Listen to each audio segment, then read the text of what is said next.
What's going on? What is going on, faithful? It is your boy, Niner Sickness, with the N.W.A.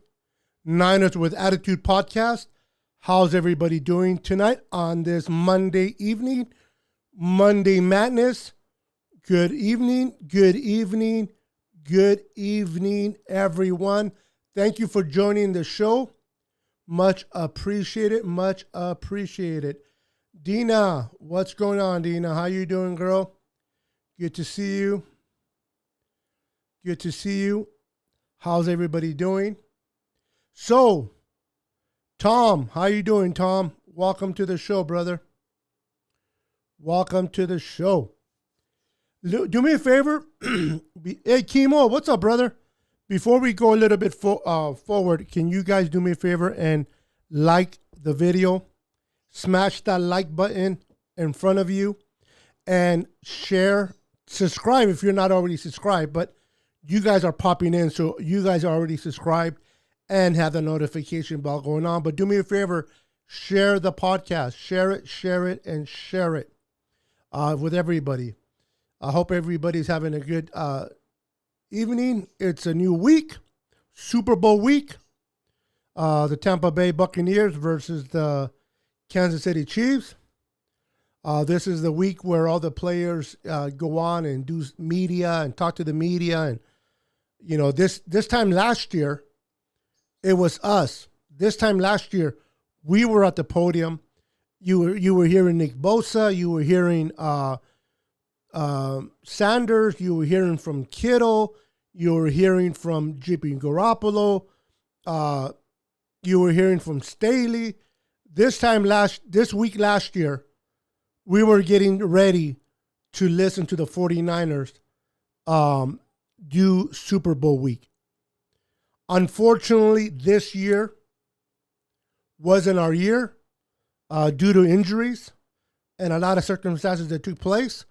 We have a new representation in the NFC, which is the Tampa Bay Buccaneers, facing a team that is going back to back in the Kansas City Chiefs. This game is going to be interesting because Patrick Mahomes, he's on a rookie contract. I believe he's 25 or 24. And if he wins this Super Bowl, it will be his second Super Bowl. Okay, you have players like Dan Marino that has never won a Super Bowl. You have Jim Kelly, never won a Super Bowl. You have players that have played all their career and have never even made it to the Super Bowl, much less win a Super Bowl. And you have this young kid, which is the highest paid quarterback in the NFL, in Patrick Mahomes. If he wins on Sunday, he's going to be a not one, but a two-time Super Bowl champion. It just doesn't get better if you're Patrick Mahomes. It doesn't. If you're Patrick Mahomes, you're living life pretty good. Just got married. $100 million. He's a millionaire, highest paid quarterback, going for his second ring. He's living the life, brother. Definitely. What's up, Don? How you doing, Don? Hey, Niner family, from Don, Jayla, and Ariel. Hello, Don. Hello, Jayla, and hello, Ariel. How are you guys doing? We will be there next year. You heard it here first. I love that enthusiasm, Tom. It's going to be hard, but I love that fire you have for the 49ers. There's a lot of things right now, to be honest, guys. It is too early to tell what is going to happen with the 49ers. We have so many free agents that need to be signed. Once we start signing free agents, when I mean signing free, I'm talking about our own free agents. Once we start signing Trent Williams, if we sign him. Once we sign Jason Verrett, if we sign him. Once we start signing our own players and start to see what's out there, who we can bring in to help us out, we'll have a better idea which direction we'll be in 2021. And then we have to go to the draft. We got to draft. First, we got to get sign our own free agents, then look at what's out there. Maybe bring in a center from Atlanta. Bring that guy Mack, the center from Atlanta, on a 1-year deal. Then we can hit the draft. And depending on what the draft goes, will give us a better indication where the 49ers will stand in the 2021 season. But I love that you're excited, Tom. I love that you're saying that we're going back. We're going to be there next year. But I have to wait and see where we at after the free agency signing and the draft.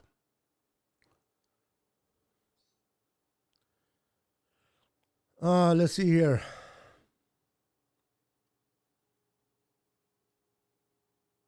Thank you, Dina. Appreciate it for smashing that like button. Thank you so much.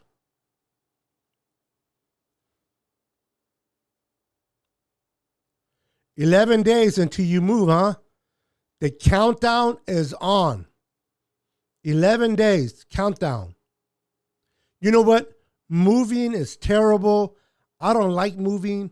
When me and my wife, when we moved from San Jose to where we're at today, and we bought this house, the moving was terrible. It was frustrating. It was tiring.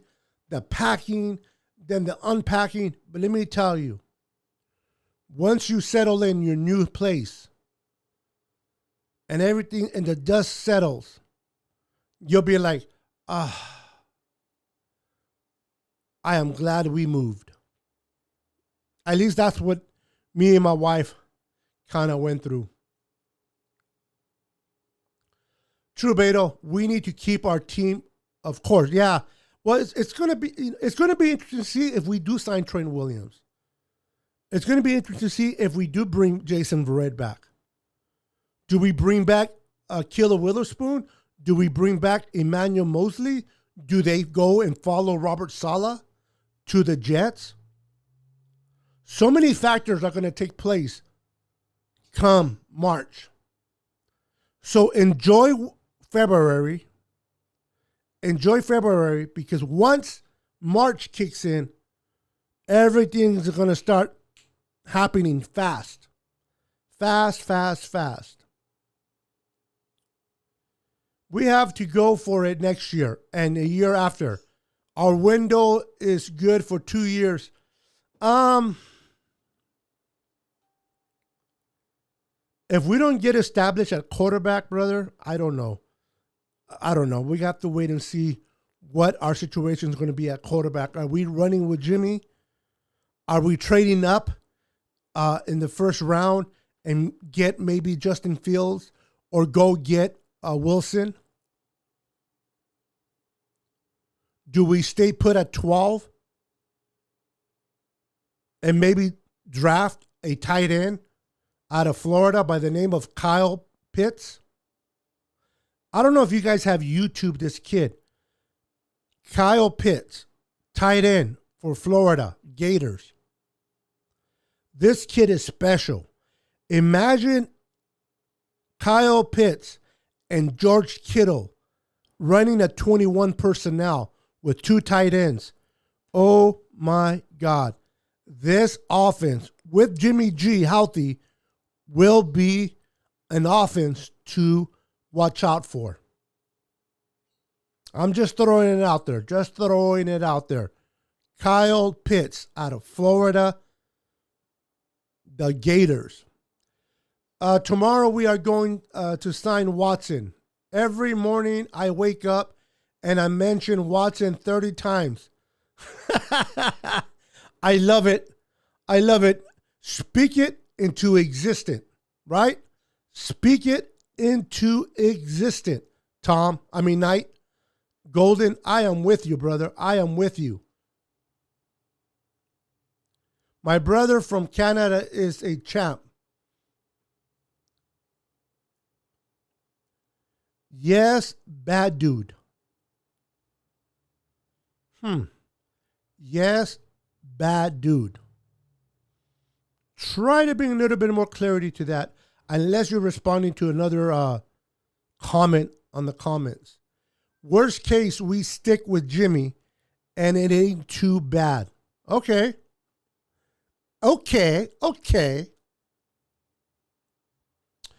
We just need a good backup. If we stick with Jimmy, we can't flush down our season because he gets hurt. Now, he has been hurt. He is known to be hurt. But we can't go into the season, if we ride with Jimmy, believing he's going to get hurt. We have to speak it into existence that Jimmy Garoppolo, if we ride with him, he's going to stay healthy and he's going to play like an MVP caliber player. Oh, I got you, Dina. The dude from Florida. Oh, Kyle Pitts. Got you. My apologies. I hear you, Dina. Yeah, I like him. I really do. I think it's going to be a stretch that we go for a tight end at number 12. But, man, just the idea of drafting Kyle Pitts out of Florida, pair him up with George Kittle. Remember the days of a hardball when we had Vernon Davis and we had what was the other tight end's name? Denelli Walker. Remember when we had Denelli Walker and Vernon Davis, when we used to run, they couldn't stack up the box. They could not stock up the box because of those 2 tight ends. Same thing goes if we get Kyle Pitts and we match him up with George Kittle, it'll be fun to watch.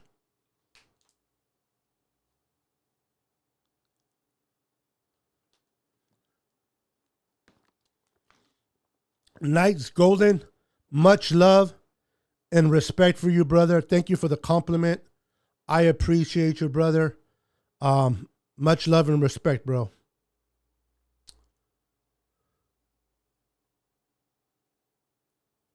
So, let me ask you.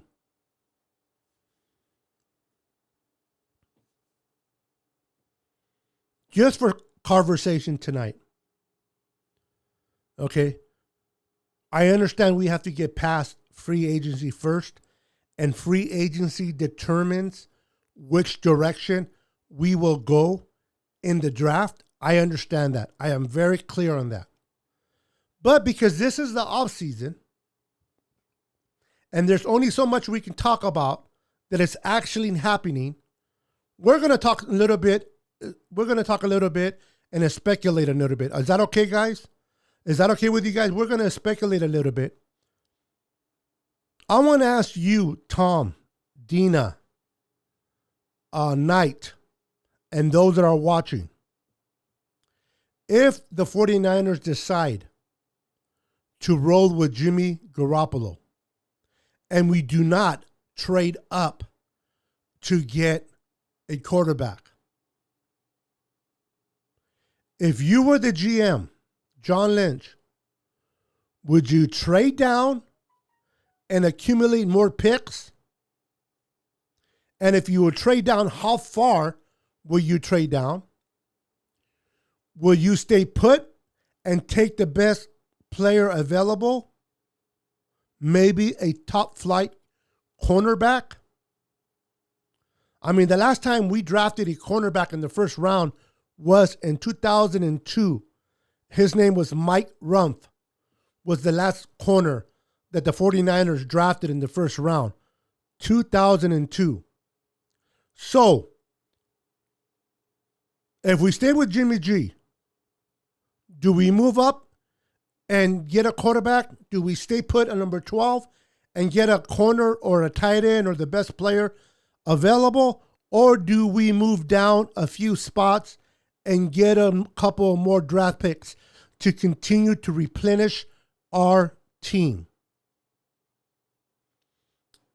Let me know, guys. This is where I want you guys to kind of chime in and give me your thoughts. What would you do if you were the GM of the San Francisco 49ers? Okay, here we go.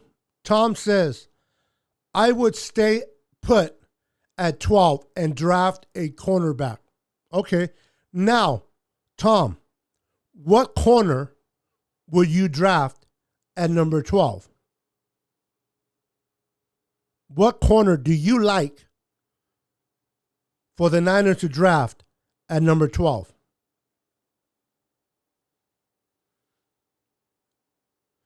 We have right now, as I speak, ladies and gentlemen, we have 10 picks. 10 picks. We have a 1, a 2, a 3, a 4, 3 5s, 2 6, and a 7 or 2 7s around there. But they are 10 picks. That is included that third pick we got that we're getting this year for Robert Saleh becoming head coach for the Jets. So we have 12 picks. Now, we have a lot of free agents that might not sign with the Niners. So we can trade down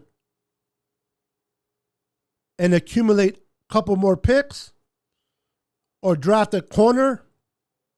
I like that guy Sustain from Alabama. The corner from Alabama. He's good. Caleb Farley. Oh, okay. There you go. Tom says Caleb Farley. I like him. I like Surtain from Alabama a little bit more myself. Yep, Chemo. I agree. I like him. Caleb is not bad either. Caleb's pretty good too. But I like Surtain from Alabama. Those Alabama players, man, that defense, they play the Alabama defense is probably about the closest defense you're going to get to the NFL. The way these kids play, man. Let's see. My dad said we should sign the guy from Bama. That is Surtain the third or the second he is a cornerback. Don. So yeah, that'll be interesting. You know, I know we've been talking to speculation about Deshaun Watson. The Niners should have went for Matthew Stafford and all this. But you know what, guys? Let's I'm gonna keep it real tonight. If we get a better option, if we get Deshaun Watson, I'm okay with that. But I am not ready to give up on Jimmy Garoppolo. I'm not. Yes, the concern and the frustration the people have with Garoppolo is his availability to play because he gets injured a lot. But when healthy, and that's a big if, but when healthy, Garoppolo has won more games than he's lost. If we add a tight end of the caliber of Kyle Pitts, or if we add a shutdown corner in the draft, and we bring in free agent Mack at center to stabilize that offense, our offensive line is not bad, ladies and gentlemen. We just need better play at center and at right guard. But if we get that free agent Mack from Atlanta to play center, we can move Munsko to right guard. We should be fine. The offensive line struggled a lot in 2020, not necessarily because they played bad, but because of the bad play at quarterback. Mullins and CJ did not, I repeat, did not help out that offensive line to do better. Mullins, as a human, he's probably the best person to know, but as a player, he is trash. If you can get a quarterback like Jimmy that can get rid of the ball quickly, let me tell you, 2019, we were able to go all the way to the Super Bowl with Jimmy Garoppolo. Yes, we lost. But first year, let's think about that for a minute. First year, the Jimmy Garoppolo played a full year. A full year. With the direction of Kyle Shanahan, the play calling, and this was without Brandon Ayuk. It was with a rookie, Deebo Samuel. We were able to get to the Super Bowl. If we keep Jimmy, now we have Deebo Samuel going into his third year. We have Brandon Ayuk going into his second year. We signed Jeff Wilson Jr. to another year, so he'll be running the ball for us. We have Raheem Mostert under contract. We have Hasty, and maybe we draft or we sign an undrafted free agent running back to compete. We get a free agent center like Mack from Atlanta to come in and help us in center. Our defense gets healthy again. We get Bosa back. Eric Armstead plays better with Bosa. Javon Kinlaw, it'll be his second year in the system. You have All-Pro Fred Warner, middle linebacker, controlling the middle of the linebacking core. You have Dre Greenlaw that is only getting better. Maybe we draft another linebacker in this year's draft. If we draft a number one corner with the 12th pick overall, we get a shutdown corner. If we sign Jason Verrett again, now we have Jason Verrett and we have Surtain from Alabama. And then, not to mention, he hasn't played a down for us, but Jalen Hurd, upside, is good. If he can just be healthy and play, I would love to see what Jason Hurd can do in the mix with Deebo Samuel and Brandon Ayuk. Knight says D Ford gets better. You know what? I'm going to be honest. This is just me in my personal opinion. I am not going to concern myself with D Ford. I'm not going to worry about D Ford, and I'm not going to game plan with D Ford. If D Ford is healthy to play and he's able to participate in games and help us win, great. But if not, I want to continue to build our defense as of if Ford wasn't on the team. Because of his injury on his back or neck, it is hard to depend on a player like him. I love me D Ford, but the best ability is availability. If he's not available to play, it does not matter how good he is if he's sitting in the sideline. Listen, you and I are as good as D Ford is sitting on the bench. Now, if D Ford is healthy, that's a whole different ball game. But D Ford on the bench, me and you guys are as good as he is warming up the bench.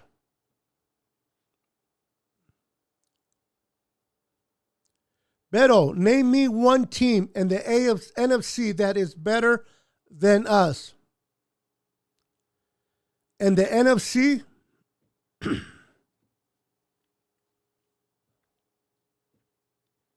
right now it has to be Tampa Bay because they're representing. They're representing. Oh my God, they're representing the NFC in the Super Bowl. You still got the Green Bay Packers. I don't know what direction the Green Bay Packers are heading. We have to wait to see what the Green Bay Packers are the start of 2021. And they're going to keep Rodgers, but they're still going to lose a lot of players, Green Bay. So there's Green Bay. There's the Tampa Bay Buccaneers.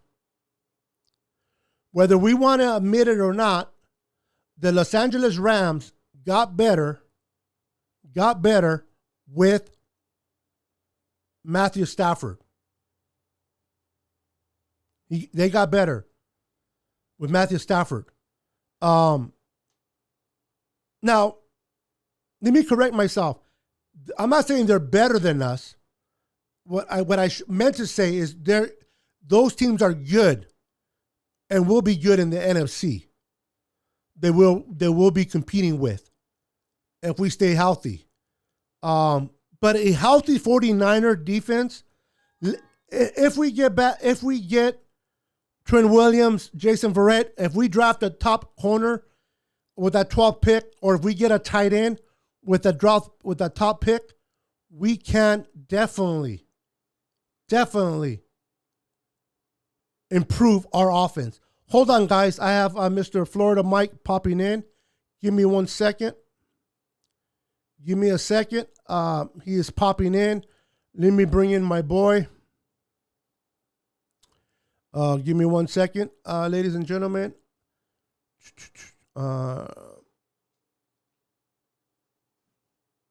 Give me a second.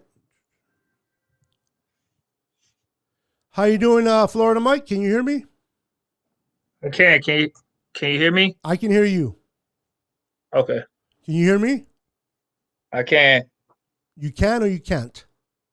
I can. I'm trying to make sure Okay. I got this stuff up here on my headphones.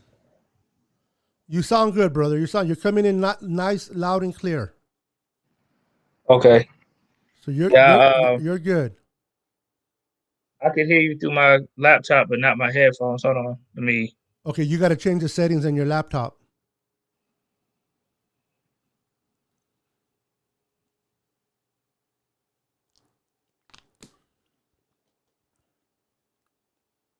Yeah, go ahead though. I'm gonna get this fixed. Go ahead though. That's fine. Everyone, we have the presence of Mr. Florida Mike on the screen, and we have the Boston Hater on the comments, chirping in, and as always, criticizing my points of views, which I love. By the way, welcome, I got it. Nathaniel Hewley, the Boston Hater. What's up, brother? What's up, Florida Mike?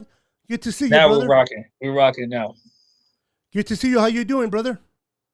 I'm good. I can't break my streak, man. So, I'm doing a lot of housework right now. Got a lot of stuff going on. And you've never seen me do the show without a Niner gear. So I'm not wearing it, but I got it right here.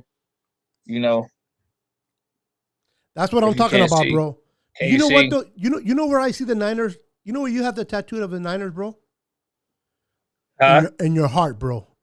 You have the Niners Absolutely. in your heart. So even if you're not wearing anything, I know that you are true faithful of the 49ers, brother. And everybody that views this show, they know Florida Mike is a diehard San Francisco 49er, brother.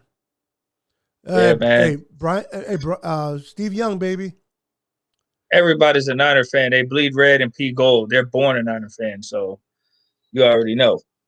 But Hey, hey man, sorry I'm coming on to the show late. I had some real hey, estate stuff that I'm doing. hey, bro, you're not late. You're just in time, bro. You're not late. Yeah, You're just man. in time, bro. Hey, you're here now. That's what matters. It don't matter. Hey, it doesn't matter how you start. It's how you finish, right? Hey, that's what's happening. Big shout out to all the fans that are tuning in. It's a lot of you guys, so I want to give one big shout out to everybody. Big shout out to the whole Orlando, Florida Niner chapter, the Great Britain chapter, the German chapter, and all the California Bay area fans out there, Cali chapters, and all the Niner fans worldwide. So look, I'm jumping right into it, bro, and I'm sure y'all have already discussed it, but I got to get a Florida Mike perspective, damn it. And if you ain't discussed it, I'm gonna discuss it right now. Is that all Go, right with you, brother go for Bano? it, brother. Take it. All right, so after this blockbuster trade with the Rams and the Lions took place, there's going to be a domino effect, obviously. Now, here's the thing: I don't listen to a lot of media outlets, so I can't sit here and say who said what. But what I do know is there's always a lot of talk about where someone's going, what team's going to do what, and then when the actions take place, you find that teams that you probably weren't expecting to make a move made a move. How many people were talking about the Rams and the Lions? I don't know. But all I know is Stafford is with the Rams now. So what that tells me is the San Francisco 49ers are going to have to up their stakes. If the Rams gave up that for an older quarterback who's, I guess better than golf in some aspects, if you will. That's debatable for some people, but the Rams felt like he was better for them, and maybe some of that contract golf had something to do with that. But whatever. What we gonna have to understand as fans, whatever decision we make, whether we retain Garoppolo or move on from Garoppolo, keep in mind a business decision matters. Okay. Now, when I was on the show last time, I didn't really get into a lot of clarity, but I'm going to clarify myself and elaborate a little more. If you missed last show, that's okay because I'm going to recap real quick. Basically, I made a comment where I said I do not want to give Nick Bosa up. I want to keep him is by any means possible. Now, with that being said, this was prior to Matthew Stafford going to the Rams. I understand that the stakes are going to be higher for Deshaun Watson. I knew that prior to the trade. But now that this trade actually happened, now that Stafford is in our division, this changes things. It's not like Stafford went to another team in another division. He's in our division now. So now this is going to make the 49ers strategically do some things and modify differently because now they're like in a situation if they didn't seriously entertain Stafford from what the reports say, which I don't read into because that's smokescreen to me.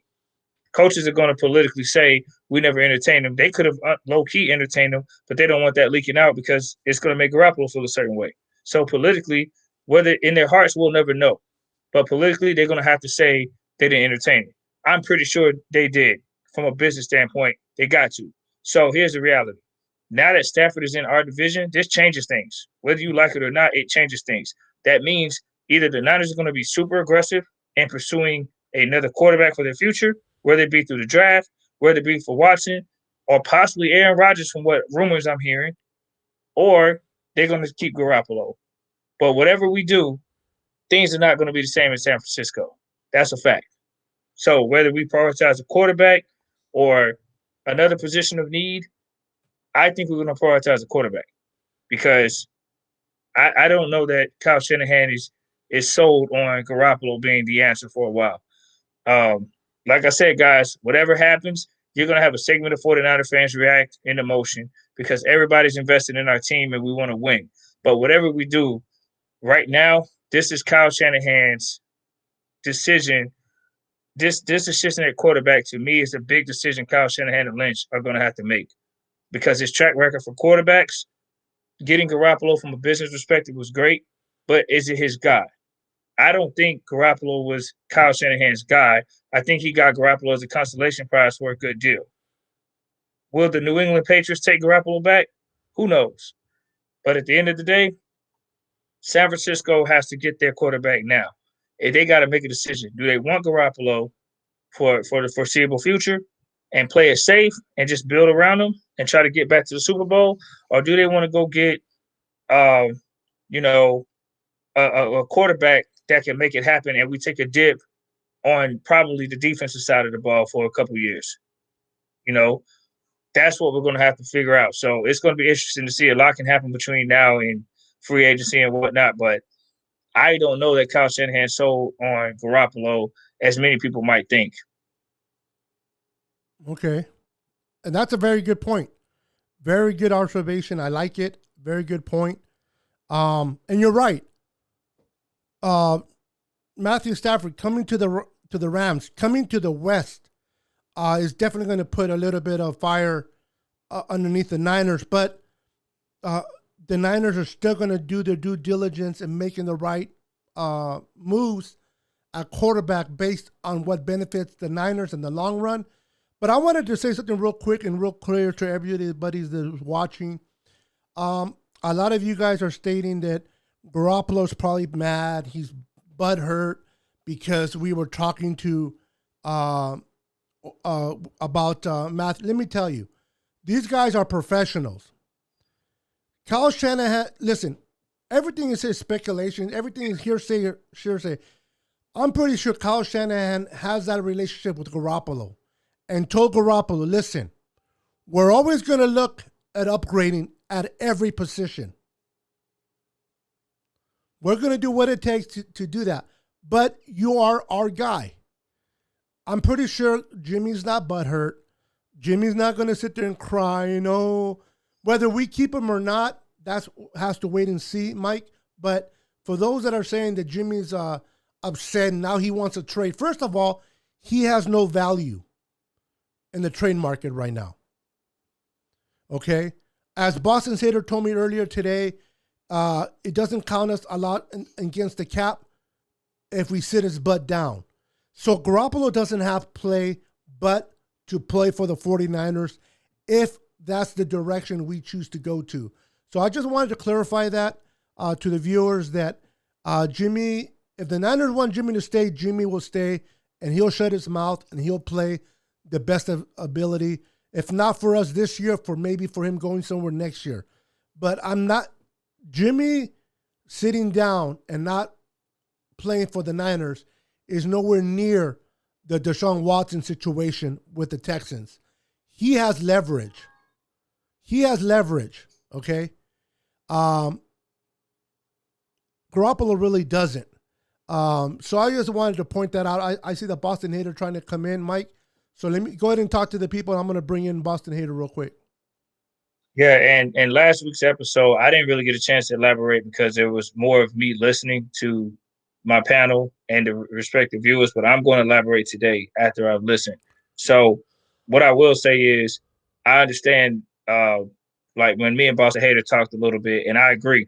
I understand quarterback is a priority, but like I always say, a complete team is my priority. Whether we get there, more than likely you want to build it around the quarterback because your chances of winning is higher. However, we have to understand as Niner fans, if we want to win multiple Super Bowls and compete at a high level, you know, we're going to have a quarterback that's durable and a quarterback that can get it done. It's not saying that Jimmy Garoppolo can't get it done because he obviously led us to a Super Bowl, but I think one of the honest criticisms of Jimmy Garoppolo from Niner fans, especially, is his ability to throw the ball deep, make those plays, you know, things like that. And when you have an offense like Kyle Shanahan, some people are having whispers that Kyle Shanahan is limiting his play calling.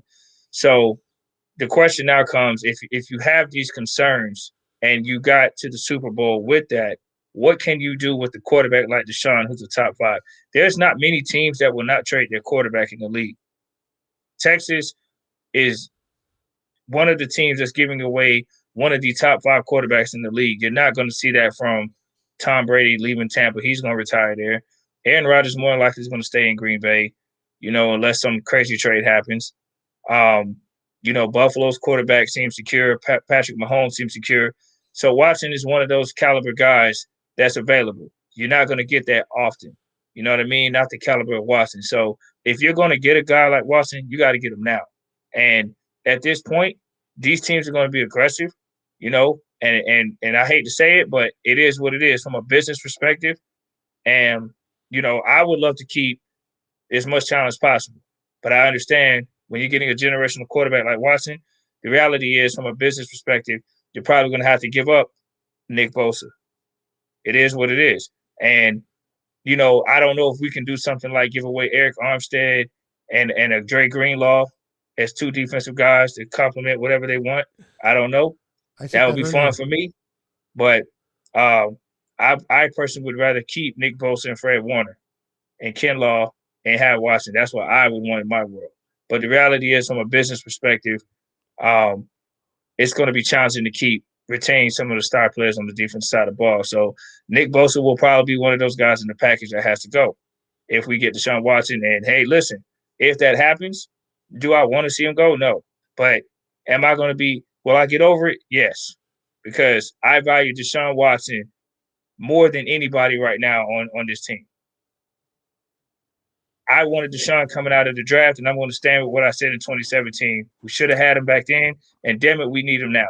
And I guarantee you, we are capable of building around Deshaun Watson faster than we are without him. Just my humble opinion. That's a great statement there. What's up, Boston Hater? Welcome to the show, brother. Hey, how you doing? Doing great, bro. You're coming in nice and clear. Nice and clear. Oh, my goodness. Got to slap myself for that one. One of those nights. But, yeah, so you want to chime in a little bit what Mike was saying right now, brother? Oh, first of all, I noticed that everybody's speaking for me today. Hey, if you're referring about me, frankly, I did mention that I was talking to you earlier, so yeah, I know. I give you credit. Well, it's not credit. I'm just saying Yeah. The bottom line is you're not going to have a $40 million quarterback and a $30 million defensive end. Period. End of discussion.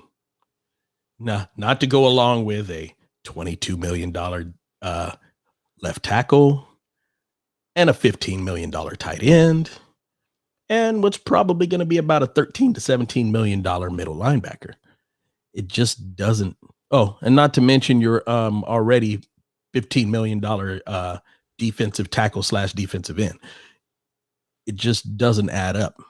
And when you start looking at the pieces coming together, if you were to get this quarterback, basically what it comes down to is, would you rather have Bosa or would you rather have Kittle and Warner? Because that's about the price, the approximate price of Nick Bosa's contract is going to be about the equivalent of Kittle and Warner together. And there's no way you can tell me two guys at the top of their game on your team would not outweigh the one. The only time that's the case is if it's a quarterback, can I have a tight end and a middle linebacker at the top of their game that are probably top 5 in the league at worst, or a defensive end. Well, if I have to choose between the two quality players and the one, I'm taking 2 every time. So, I don't think it's really, if you start getting into this trade, if it does happen, which I'm kind of leaning toward, it's probably not going to. Yeah, it's not good business to even consider trying to keep Nick Bosa on this squad if you end up getting all of those components together. Trading 2 guys away, 2 primetime guys of that level, that's out of the question. You can get a big timer like those because you've got a core, and the core of this team, especially the ones that already have some cap implications, are guys like Kittle, Armstead. Then you have the ones that haven't gotten paid yet, like Bosa, like Warner.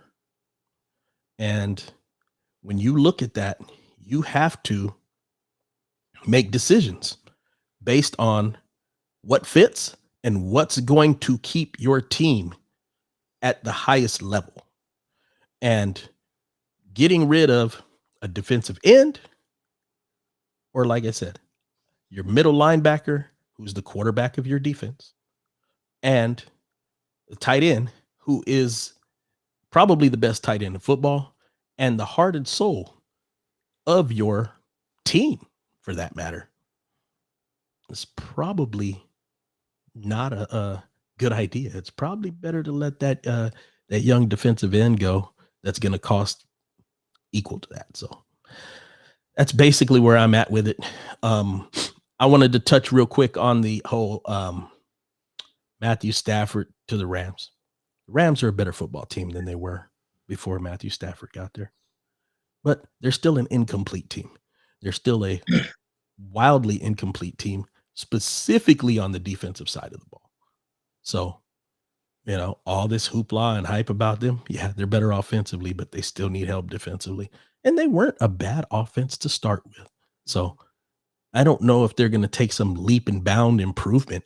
They might have gave up more than they're going to get in return. That's still yet to be seen. And people that say, oh, they gave up that extra first round draft pick to get rid of Goff's salary. I'm like, was it really worth getting rid of Goff's salary? Is it going to be that much of an improvement? You might have been better off leaving stuff alone and actually picking in the first round since 2016. I mean, what team? I don't know. That might be unprecedented. They won't have a first round pick until 2024. And the last person they picked in 2016. 7 years without one, bro. Yeah, that's insane. I've never heard of that before. So, maybe it's happened before, but, not that I know of. I think it's ridiculous. And I think they're putting too much emphasis on running these guys, getting these known quantity players and having a bunch of holes everywhere else. And their defense is really showing that, because they were a much better defense back when they had those 3 young guys. The last 3 draft picks that they had in the first round were Aaron Donald, Todd Gurley, and Jared Goff. And when those guys were young and up and coming, they had a pretty decent defense. I can't say that now. Yeah. The Rams are definitely in the win now mode. If they win a Super Bowl out of this trade, then there will not be much to talk about. But you're right. Without future ones, you're definitely hurting your team in the long run. Adding young players to replenish the old ones. You're absolutely correct there. Real quick on the Bosa situation, I'm a big cheerleader for Bosa. I love Bosa, but I have to come to a realization that we do need a quarterback, better quarterback than Jimmy, to continue to win. And if Watson is that available quarterback, as much as I don't want to get rid of Bosa, the reality is if we pay Trent Williams, and then we're going to start paying Fred Warner, and then we pay the salary for Deshaun Watson, it's just going to be too expensive to have Bosa. Now, in a fantasy world, if I can have them both, of course, I would love to have them both. But you got me as a fan. I can only speak for myself.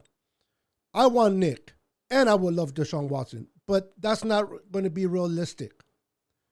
The realistically is, even if we don't trade, okay, let's say we don't trade Bosa for Deshaun Watson and we still get Deshaun Watson, eventually he's going to have to be moved anyway because of the cost for him. So yes and no. Yes and no. Okay, well. See, here's the thing. When you're not paying $40 million for a quarterback, you can pay $30 million for a defensive end. We have a $25 million quarterback now. That's $15 million that you can play with there. Okay. So, it's a different setup. If we can keep Jimmy right around that 30 and less, or any quarterback, like let's say that we draft a quarterback, we stay we stay put and we draft a quarterback. Now we're going younger. You probably keep Jimmy for a year. Bosa gets his contract next year. You run Jimmy out of town and you take that young quarterback and stick him out there. Oh yeah, you can have a $30 million defensive end then, because you're paying your quarterback pennies. And you know he's stuck in that for at least 3 years. And so now you can keep that defensive end longer. Yeah, you know. I was referring if we got Watson. I know. Oh, if you got Watson, it ain't happening. That's what I was referring. Yeah, I was talking about. If we get Watson and we don't trade Bosa, we're still going to eventually lose Bosa because of the cost. That's what I meant. Yeah. Of course, if we get a rookie quarterback, to me, honestly, ideally, it'll be best to move up and get, if the Niners really want a quarterback like Justin Fields or Wilson, if they really believe in a quarterback like that, move up and get him, because you're going to get him in that rookie contract. And now we're able to afford to pay Bosa and hope that in 1 year behind Jimmy, this quarterback develops and he's ready to roll in 2022. We can get rid of Jimmy and we can keep Bosa, but not with Deshaun Watson, and keep Bosa. And that's the clarity that I wanted to bring to the viewers. Yeah. Yeah. Basically, he'd be probably a 1 year guy. The only way we could keep him longer than that is if he's willing to continue to play on his rookie deal, because after 3 years, he can come after. Well, there's no reason for him to. I mean, especially if he plays next year, because if he plays, I'm confident that he's going to play very well. Now, if he gets hurt, then he's probably stuck with playing another year on that deal. But at this point, there's no reason to believe he'll be hurt. He'll probably be fine. Is that what separates Tom Brady from everybody else? Is that he doesn't take those high pay raises like all these quarterbacks? They say that he takes. He's not even like the highest paid quarterback, but he's like the most successful. Yes and no. Yeah, he played for relative peanuts the whole time he was in New England, Boston. Yeah. But right now he's up over the 30 million mark. So he's not that discount that he has been for, a couple of decades. I don't know why he does that. There's no way in hell I'd do it. I tell you that right now. But because he does that, it results in 6 Super Bowls. No, he won 6 Super Bowls because he had a good team and he was very fortunate in a lot of them. So, I'm not going to say that his salary was what made all that possible. I mean, it might have played a bit of a role. If he was getting paid top dollars, they wouldn't have been able to keep a lot of those guys or get some of those guys. Like, they were able to spread their wealth around and retain some of the guys and pay and let some come in and come out, because he's not even, for him to have the most Super Bowls in this era and not be the highest paid. I mean, I don't know. That's just how I look at it. That's a big factor. He's not the best quarterback of this era, so he shouldn't be the highest paid. I mean, again, like, I'm not going to say who's the best quarterback because everyone has an opinion on that, but, you can look at Breeze and Aaron Rodgers. You can look at those type of guys and say they're better. But at the end of the day, there are people who are going to say Brady's better. There are going to be people who say Brady's the best in his generation. Based on what? You have to ask Brady fans. I don't know. But based on the fact that he's going to go back to wins, and it's a team game. And I don't think that any of them have any at all basis for that, because if you're just talking about wins, you got a 53-man roster. There's no one person that wins by themselves. Well, from a standpoint of not emotion, when you're talking about wins, that's an emotional response from someone who's breaking the game down. Some people feel like his impact is that great, that he is a winner, that he comes out and he gets the job done. It doesn't have to be Aaron Rodgers style or Drew Brees style. He has an impact. Some people feel that way. Okay. And I won't deny that. Yes, of course he has an impact. He's a good quarterback. I'm not taking that away from him. But when you're talking about the best, what he's in his got generation. In his generation, not of he's all not. time. His generation. Yeah, he's not even in his generation. Well, like Yeah. I said, I'm going to say that's an opinion based on, you know, at the end of the day, everybody's going to have who they feel is the best. I don't think there is no best. I think there's people who have their own individual perception of who's the best. You know what I mean? I mean, this man did go to Tampa Bay. They said he couldn't play outside the system. He's in a Super Bowl with Tampa Bay. You know, that's You've got a top 5 defense and unlimited offensive weapons. You better win, or there's something wrong with you. Yeah, hey, you were we, more. we, There were more expectations for him to win there than there was in New England a lot of years. So if he wouldn't have won, there'd have been a lot to talk about. So he's doing what he should do. Yeah, but he's had weapons like Randy Moss the year they went undefeated, and they were expected to win 17-0. No. And they lost. That's my point. They did. It's a team game. But they were expected to win. That's what I'm saying. And they didn't. So, correct. Well, we don't know if they're going to win this. It has yet to be seen. And to this point, he's got the best wide receiving core in all of football. You know? And why does he have the best receiving core? Is it because of his salary? No. Has nothing to do with his salary. They were already there. Right, but when he came on, it wasn't like he came in with this big payday, correct? $30 million is a pretty sizable payday. Yeah. But it's not like it's the highest in the league right now. Okay. Well, he's not the best quarterback in the league, so you don't get the highest. So, okay.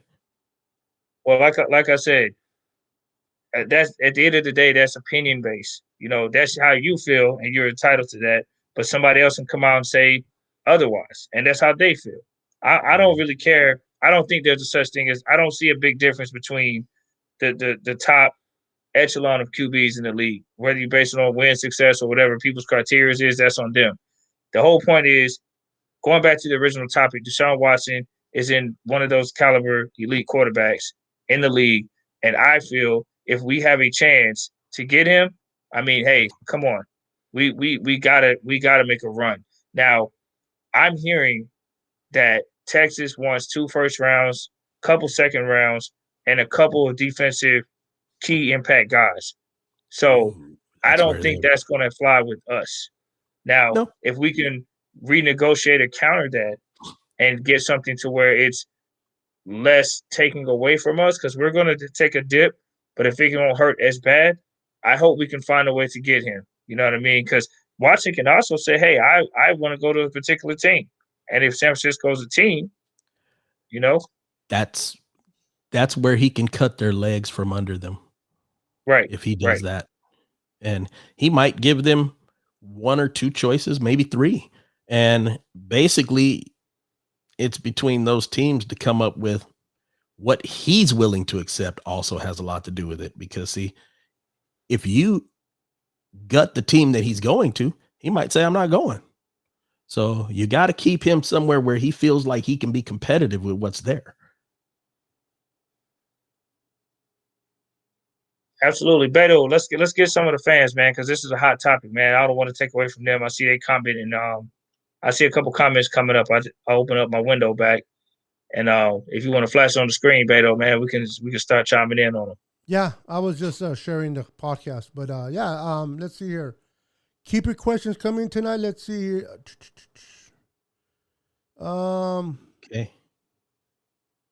Okay. And you didn't hear me deny that, Tom. I just said he's not the best. I can name better, and I can back it up. You know, I don't just want to hear about a team winning. Just like I'm the first to say, you know, Joe Montana won 4 Super Bowls, never lost one. I don't think he was the best of his era. He had the best resume because he won those Super Bowls, but was he the best quarterback? I don't believe so. And same rule applies to Tom Brady. He's got the best resume. He got the best resume in the history of the NFL as far as quarterbacks go. But is he the best quarterback? not even of his era. So I'm not biased in any of this, because just as quickly as I can tell you Montana was not, I can tell you Brady was not. So yeah, that doesn't, what you're saying there, I agree with what you're saying, but it is what it is. He's still not. Tom says, well, the Watson is the only quarterback we should go for. Other than that, let's stay put. Let's get a good backup, draft a cornerback with our 12th, sign Trent and Verrett, and we are top in the NFC. Any thoughts, Maybe. guys? Still got to stick with what are we going to do in free agency. Once we get to free agency, I can talk more about the draft. It's about trades and free agency right now. I mean, a corner sounds good. Depending on how things fall, a defensive lineman sounds good. Who knows? It's just hard to tell. We don't know what we're going to need come draft day. I would like to more stick with what we're going to do in free agency, because I think that's going to have a lot to do with how our draft falls. Yeah, I agree. It's and I said this in the beginning of the show when I was by myself, that as much as we want to just speculate about what the Niners should do in draft, the reality is we have to wait and see what takes place in free agency. Not necessarily anybody coming from the outside, but definitely the players that are on the team, that were on the team in 2020, to see if they come back in 2021. Do we sign Trent Williams? Because that kid changed the whole aspect of the draft. Do we sign Verrett?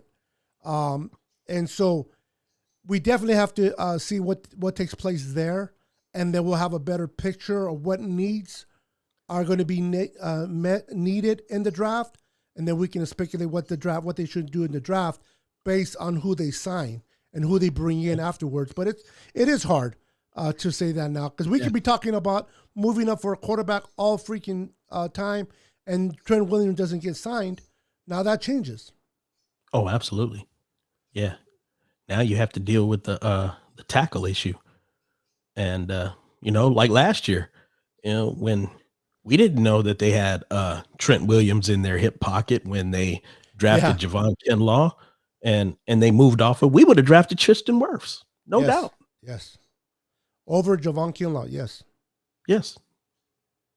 Because that was a need, because they knew that Staley was going to retire, and they would be dumb not to do so.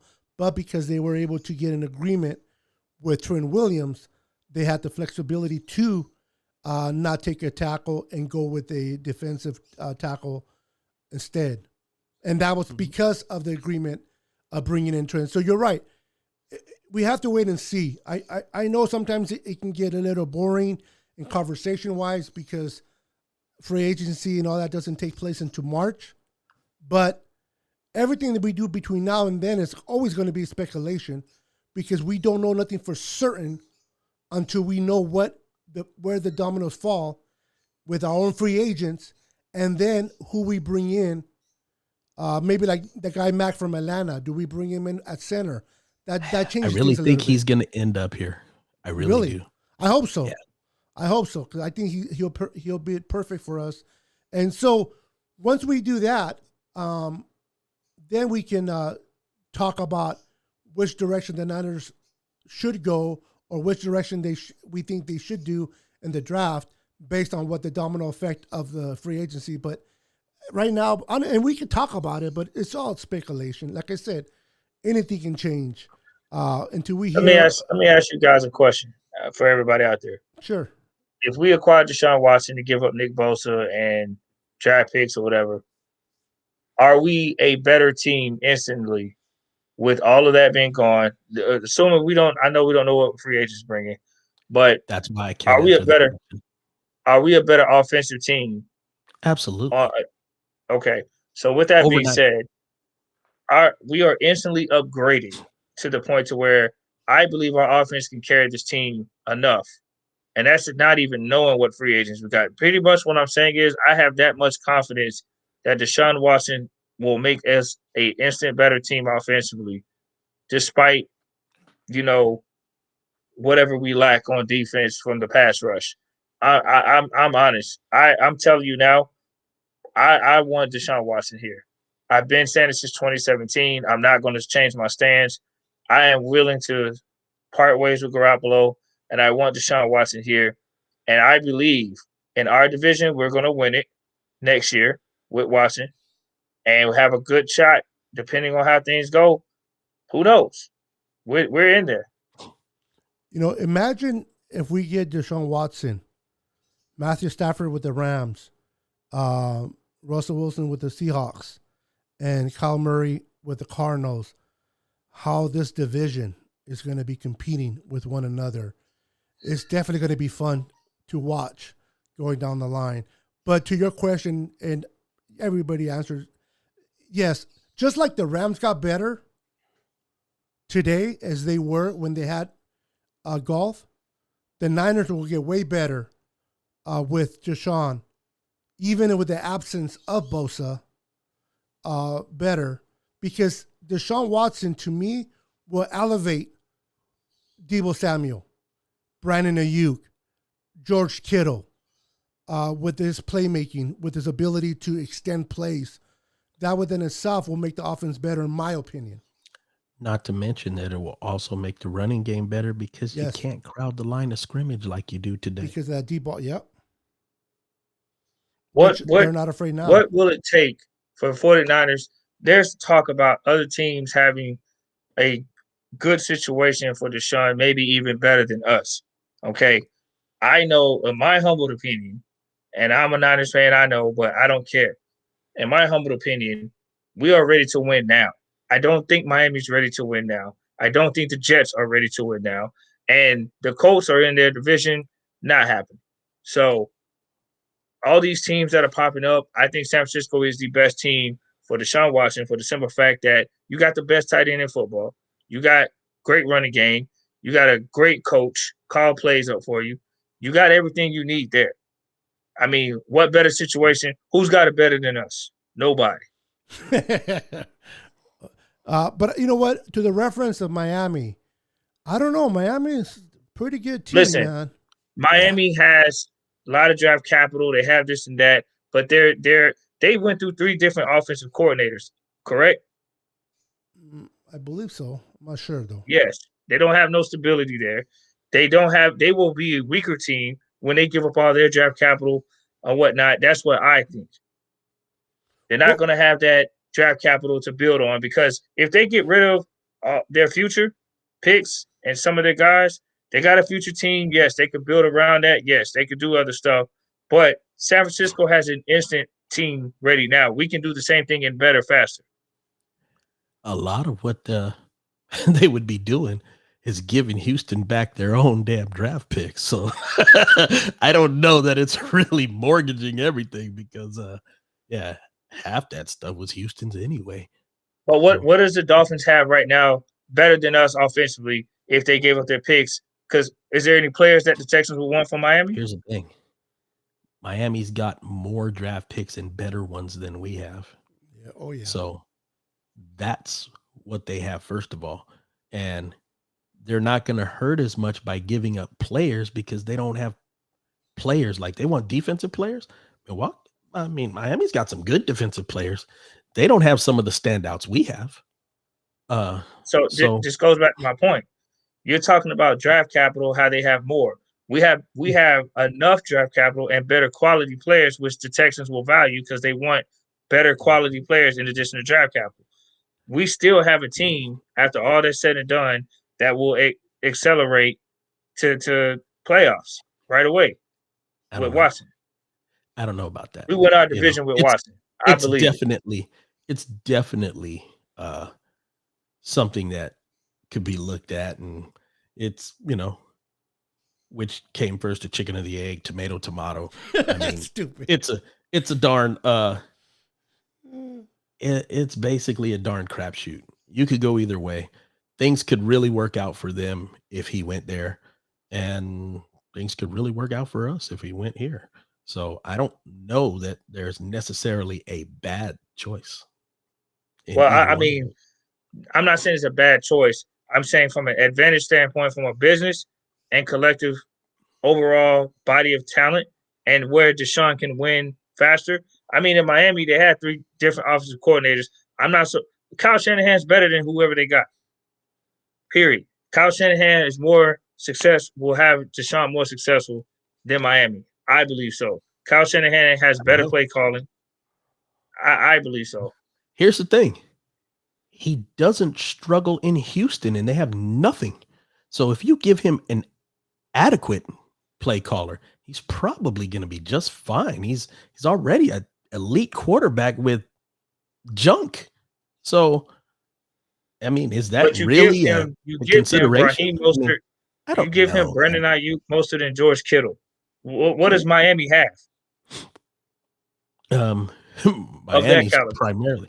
primarily a collection of mostly their defense is what drives them. They Right. have average players on the offensive side of the ball. I mean, would it be more exciting for him in San Francisco based on what they have today? Sure. But would it be a better situation overall? It's close. I mean, I like the I coaching. Definitely check the box for coaching in San Francisco, but We can check the really? box for it. We have Debo Samuel, George Kittle, Ayuk, Raheem Mostert with Watson. Okay. And we get Trent Williams back.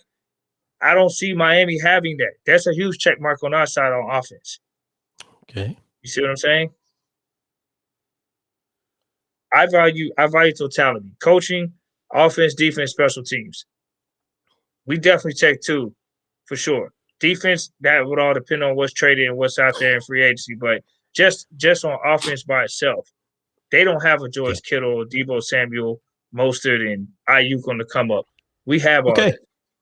Doesn't matter. Why not? Bottom line, it doesn't matter. What Why you're not? looking at is because, first of all, Nick Mullins didn't have a Debo Samuel or a George Kittle this year. Nick Mullins is So not Deshaun Watson. it doesn't matter who it is. If they're not there, it doesn't matter. For instance, how much did George Kittle play this year? Debo Samuel? Yeah. That might be a consideration. Our whole team was banged up. This is no. but let's be honest.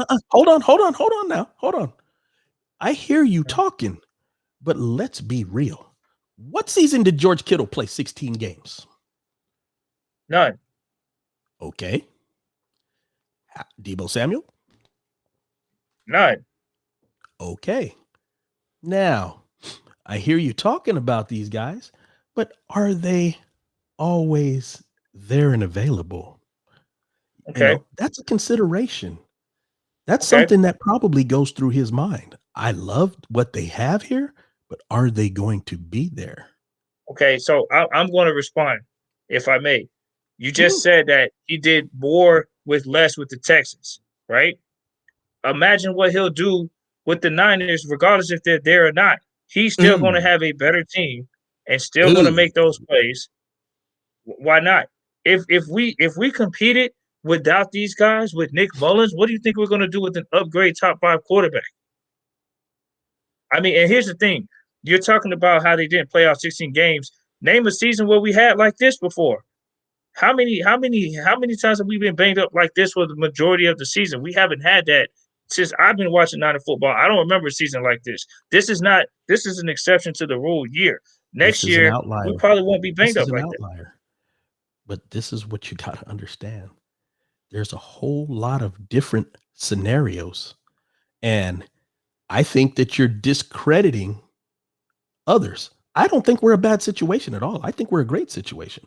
Don't get me wrong. And the cheerleaders in the comments, that's for you too, because you can't just look at it like, we wear red and gold, rah, rah, rah. We're the best. Come on, man. There's a lot of good options out there for this. He is an elite quarterback. He can fit in a lot of places and do a lot of big things in other places. That's why we're not in the driver's seat for this guy. We're not. And that's the reason why, because he's got too many options. And like I said, when it comes down to it, it's all about where he wants to go and what they have to offer. Because if he puts out there, 3 teams, like let's say I'm just going to use 3 for example. If he says, I'll go to Miami, New York Jets, or San Francisco, I can almost assure you that one of those teams will put together a better package than we can. Okay. And based on what? Draft picks? Yeah. That's the big thing. Because how about quality of players? We got to factor in quality of players. There's not going to be a bunch of players in this, so that's irrelevant. But they don't have the quality of players that we do to give up. Is my point. They don't have a Nick Bosa. We're not going to give them up. You're talking about one guy? I'm talking about the fact that the Texans are going to want some quality players. I'm sure they don't want just draft picks. They don't want to just get just draft picks. All right. Who are you talking about giving up? Nick Bosa, obviously. Nick Bosa will be one of the guys who have to give up. One. And based on well, it depends. I don't know all the contract situation with our defense. I'm not going to go through everyone's single salary cap, but I'm saying with the draft capital that we have with Nick Bosa, then you put yourself in a bind too. You're probably better to keep Jimmy if you start giving up too much of your, what are you going to do? Give him up with Greenlaw? Give him up with Warner? Give him up with Jimmy Ward? No, you're not going to give up Warner and Bosa. That's been established. They're not going to do that. But what I'm saying is they want 2, right? They want 2 defenders. That's what's being said, right? And what 2 defenders do the Jets and the Fins have of our caliber? None. They don't have to have that. You know what they have? They have a 3rd round draft pick that's worth 2 of our 12s. That's the problem. And you got to consider Deshaun Watson. You're talking about coming to the Niners and saying how he looks at the injury situation. You come to the Jets, you got to rebuild. You come to the Fins, you don't have that offensive firepower. Yeah, he can make plays happen. He can make them a better team, sure. But to what cost? You're not going to have that capital to build around them. It's still that's where you're not looking at the whole. I want you to go and look at what Miami has in the next 2 to 3 years as far as draft capital. We can't even scratch the surface of that. I'm sure the Texans are going to want more draft capital. Is what I'm saying. Since they have the lack of players, is what I'm saying. How much draft capital do the Dolphins have? A lot. Okay. And like I what said, is a lot? Understand? Do they have 2 first rounders the next 3 years? That they got from Houston alone is worth damn near our whole draft this year. Okay. That third overall. With the Texans knowing that they have more picks, you don't think they're going to try to finesse more of those picks? You're not going to get, that's not what we're looking at here. You're not going to get more than if you're looking over here at what is San Francisco offering? Okay, well, what is Miami offering? And what are the Jets offering? And they're going to go eeny, meeny, miny, mo. Which one is the best deal, right? It's not going to be, oh, well, since you have 6 number ones, we're going to take them all. No, you're not. That's not going to happen. Is it better than what they can offer us over here? That's all that you need to do. You're speaking of what they have. 3 teams, right? That's what we said, right? But again, you got to combine and factor that into what does Watson want. Does Watson see these teams in the same way the Texans see these teams? Probably not. Well, now again, I said that our scenario was those 3 teams. That's it. He said he would go to those 3 teams. That's our scenario, right? That's it. I'm going to stand on what I said. We have a better team, despite the package that the Dolphins and Jets can put together. We still have a better team. That's what I'm saying. I get that they can have picks and build in the future, but the Jets suck. If you're just asking me if the Niners are better than the Dolphins and the Jets, yes. Okay, that wasn't the question. Hey guys, we're gonna beautiful topics. I love this conversation between you guys. It's great for the show. But we're going to keep the fans waiting, and we're going to bring this back on Friday. We have reached above our hour, so we're going to conclude our show. As good as it is tonight, we're definitely going to continue this on Friday. So viewers, if you want to hear the conclusion of this great topic between the Boston Hater and Florida Mike, tune in to the show on Friday at 7 p.m. to see who will be crowned the champion between these two heavyweight fighters going at it right now. Dun, dun, dun, dun, dun. Are we team Boston Hater or are you team Florida Mike? Join us on Friday, 7 p.m. Pacific Standard Time to see who will end up at the top of the ladder. I am going to make an aggressive approach to get Deshaun Watson on the damn phone. I had the privilege and blessings of talking to him on FaceTime once. I'm going to make this happen again, and I'm going to make it short and brief. Bang, bang, down the game. There you go. That's it. All right, guys. It was thank you, Florida Mike, for joining the podcast. Thank you, Boston Hater, for joining the podcast, for bringing your A game to the podcast. Thank you, E-Man, for being in the comments. Everyone, Javier, Knight, Dina, Chemo, and everyone viewing tonight's podcast. We appreciate you guys. You guys are awesome. Wait for Friday. Let's see who wins. The fight starts at 7 p.m.